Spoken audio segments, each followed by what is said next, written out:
দেয়া হলো।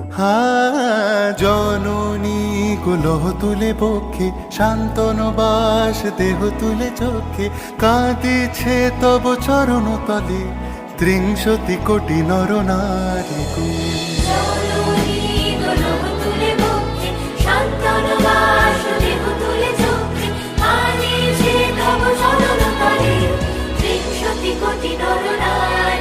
যারা স্বর্গগত তারা এখনো জানে, স্বর্গের চেয়ে প্রিয় জন্মভূমি, এসো স্বদেশ ব্রতের মহাদীক্ষালু, সেই মৃত্যুঞ্জয়দের চরণ চুমি। যারা জীর্ণ জাতির বুকে জাগালো আশা, মন মলিন মুখে জোগালো ভাষা, আজি রক্ত কমলে গাথা, আজি রক্ত কমলে গাথা মানল খালি, বিজয় লক্ষ্মী দেবতাদেরই কলে, মুক্তির মন্দির শোকানো তলে কত প্রাণ